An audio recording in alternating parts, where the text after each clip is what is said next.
मराठी चित्रपट सृष्टीचा सद्यस्थितीचा साकल्यानं विचार होण्याची गरज आहे. एकीकडे म्हणजे नवीन कीर्तिमान स्थापन होत राहतात, व्यवसायात कोटीच्या कोटी उड्डाणं चालू आहेत, जागतिक पातळीवर यशोपताका झळकत आहेत, असा एक अवास्तव अभिनिवेश नको. आणि दुसरीकडे सगळं वाटोळं झालंय, काहीच होत नाहीये, मराठी सिनेमाला भविष्यच नाहीये वगैरे निराशावादही नको. मी साधी आकडेवारी सांगतो. 2025 मध्ये जे यशस्वी चित्रपट आहेत त्यांची आकडेवारी अशी 7.5 कोटी 8.5 कोटी. आणखीन आमचे मित्र हेमंत ढोमेचा सिनेमा फर्स्ट क्लास दाभाडे 3.5 कोटी. मला अतिशय आवडलेला सिनेमा संगीत मानापमान, त्याचाही म्हणजे जितकं कौतुक झालं तितका त्याचा बिझनेस झाला नाही. फुलवंती, घरत गणपती असे सगळे प्रॉब्ली 5 crores to 8 crores. आता ही ग्रॉस कलेक्शन्स आहेत. यात साधारणतः 30% शेअर निर्मात्यांना मिळतो. यात कॉस्ट ऑफ प्रोडक्शन, जाहिरातीचा खर्च आणि इतर काही खर्च असतात. म्हणजे 10 कोटी कलेक्शन झालं तर निर्मात्याला 3 कोटी रुपये मिळतात. आणि बरा चित्रपट बनवायला आणि जाहिरात करायला त्याहून जास्त खर्च येतो. म्हणजे निर्मात्याचा अनुभव, असं वाटतं की निर्मात्याचा अनुभव महत्वाचा असतो का म्हणून. तर जिओ सारखी कंपनी असून सुद्धा मानापमान किंवा काय झापूक झुपूक हा सिनेमा चालला नाही. मग सेलिब्रिटी कास्टिंग चालतं का, तर अजिबात नाही. शेवटी मराठी सिनेमा हा त्या कथेवर आणि त्यातल्या मराठीपणावर चालतो. आज 90% मराठी सिनेमा तोट्यात जातात, ही परिस्थिती आहे. पण ही फक्त मराठीची नाही, हिंदीची देखील आहे. म्हणजे success ratio probably they say is हिंदीमध्ये काय किंवा कुठल्याही is successful films are probably 5% of that. 5% recover the cost and 90% of them flop. पण तरी सुद्धा there is something called passion. कोणाला तरी करावं असं वाटतं, काहीतरी लिहिलेलं समोर यावं असं वाटतं. हे आपल्याला खूप एनर्जी देतं. मी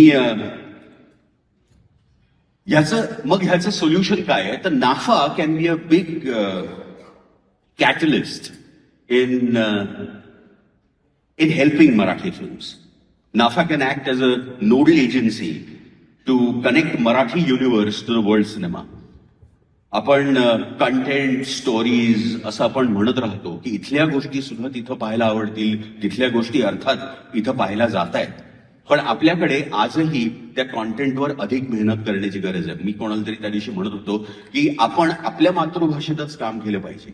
आता भाषांतर किंवा भाषांमधलं अंतर हे इतकं कमी झालेलं आहे की आज आपल्याला जर तुंबाडचे खोत बनवायचं झालं तर ते आपण मराठीतच बनवलं पाहिजे. याचं कारण की आज सिनेमा कुठल्याही प्लॅटफॉर्मवर गेल्यानंतर तो 21 भाषांमध्ये डब होतो. सगळे सिनेमे चालले असते तर वादच झाला नसता आणि सगळे पडले असते तर हा व्यवसाय कधीच बंद झाला असता. पण तरीही भारत देश सगळ्यात जास्त चित्रपटांची निर्मिती करतो, हे सत्य आहे. मग या भारतीय चित्रपटांच्या जत्रेत मराठीची परिस्थिती काय आहे, तर दयनीय आहे. चित्रपट निर्मितीच्या संख्येत मराठी सिनेमा 5% कमी आहे.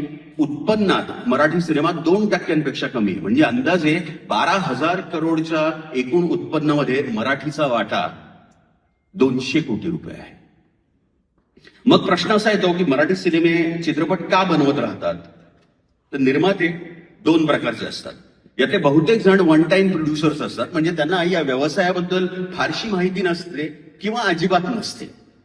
त्यांना मराठी चित्रपट खूप नफा कमावतात असं चुकीचं चित्र दाखवलं जातं. शिवाय ग्लॅमरचं आकर्षण असतं ते वेगळंच.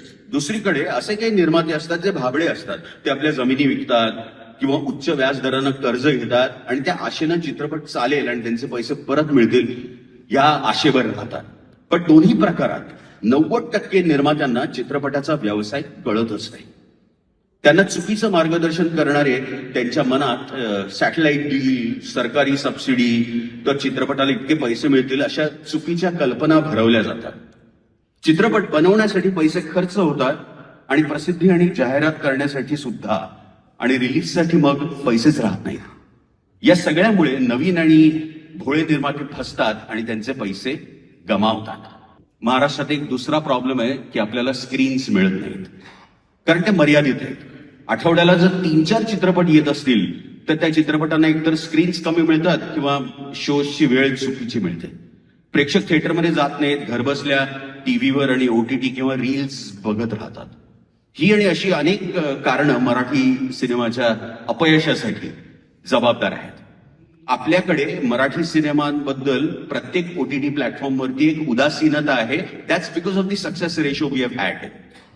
पण ह्यामध्ये सुद्धा नाफाची मदत होऊ शकते, कारण if the films are produced here and if they are on the OTT platforms here, it would still make a difference.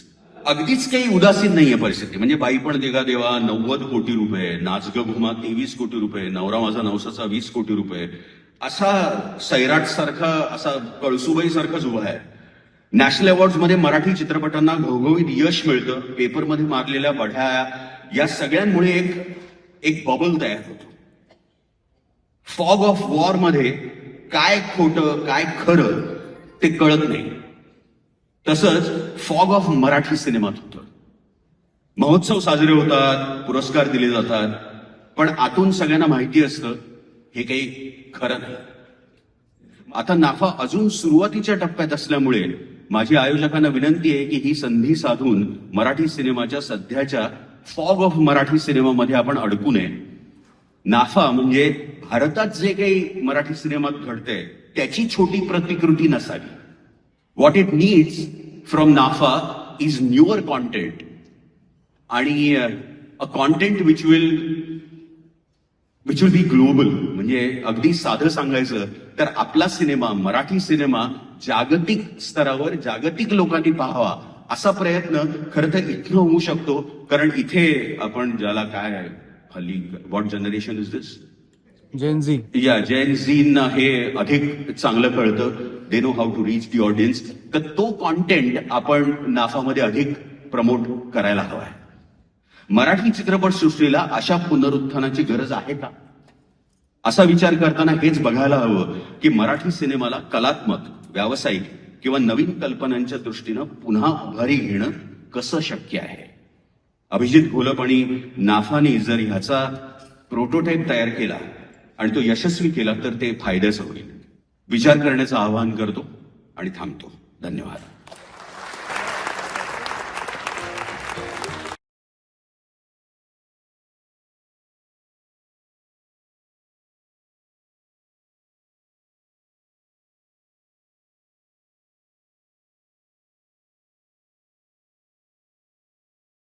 Marathi चित्रपट जर का ऍव्हरेज 3-3.5 कोटीला आता जर का बनत असेल तर साधारणपणे 1 ते 1.5 कोटी रुपये हा लोकांपर्यंत पोहोचवण्यासाठी त्याचा खर्च असतो.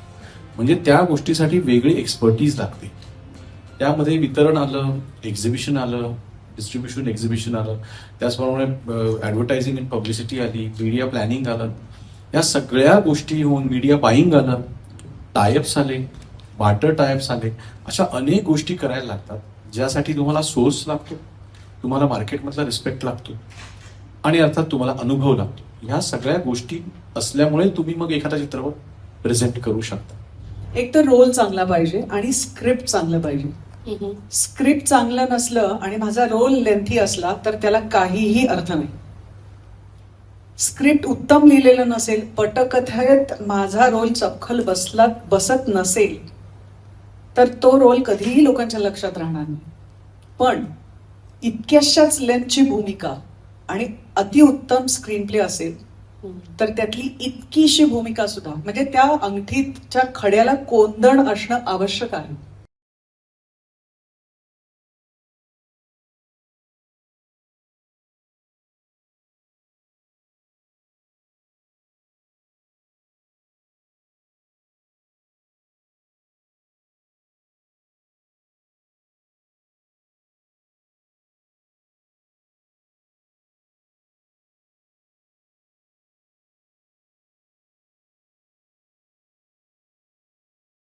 एखाद्या ठिकाणी फक्त आपल्याला भेटायला इतकी छान माणसं येणार आहेत हे जाणूनही मला खूप आनंद होतोय.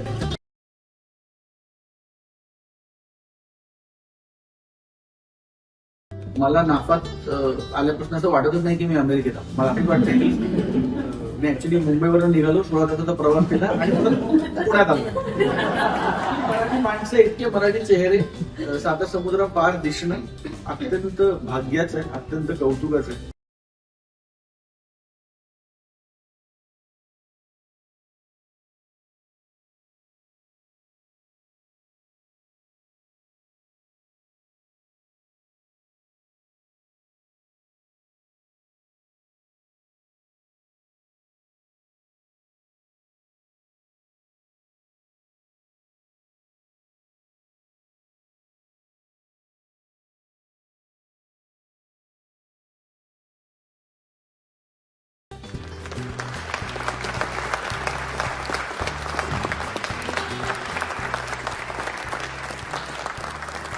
डोळसपणे काही निर्णय घेतले. एक साधं कारण असं होतं की एखादी गोष्ट आपल्याला जमते आणि आपल्याला जमलेली गोष्ट लोकांना खूप आवडते. हे कळल्यानंतर माझा त्यातला रस जातो जवळजवळ की ओके, हे मला जमतं बुवा, चांगलं आहे, पण मग आपण काहीतरी वेगळं करून बघूया. अशी मला नेहमी काहीतरी नवीन शोधायची आणि आपल्याला हे जमतं का हे शोधायची एक खोड आजही आहे. त्यानुसार मला असं वाटलं की आपल्याकडे नायक म्हटल्यानंतर तो सर्व गुण संपन्न असायला पाहिजे असतो. बरोबर. तर तसा नसलेला, धडपडणारा, अडखळणारा, चक्क त्याची चप्पल तुटू शकते असं वाटणारा आणि त्याच्यात सुद्धा आणखी वेगळ्या ग्रे शेड्स असलेली पात्र ही शोधायला मला जास्त रस होता आणि ते मी करत गेलो. मी अँग्री यंग मॅन कधीच नव्हतो. म्हणजे 30 लोकांना एका हाती लोढवण्याचं कसं माझ्याकडे नव्हतं. मी ही मॅन सुद्धा नव्हतो धर्मेंद्र सारखा की 6 पॅक्स दाखवायचे, छाती भरदार छाती दाखवायची, हेही माझ्याकडे नव्हतं. मी रोमॅन्टिक हिरो राजेश खन्नाही नव्हतो.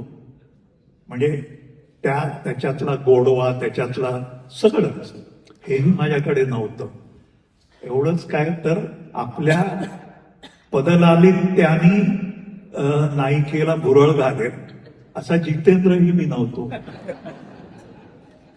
म्हणजे नन्नाचा पाढा लावत माझ्याकडे काहीच नाही असा मी होतो. आणि कदाचित त्यामुळेच लोकांना मी आवडलो की आपल्याकडे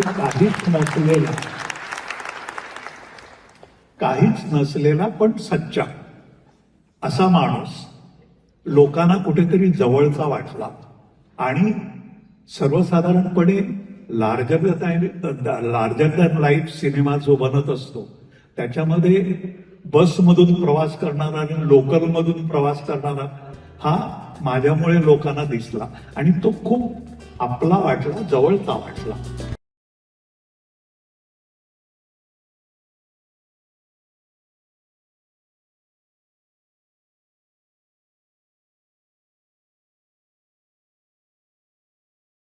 With great pride that I, on behalf of Michigan's 13th district, recognize North American Film Association, NAFA, founded by Abhi Golab, a pioneering organization committed to promoting Marathi cinema and cultural awareness across North America.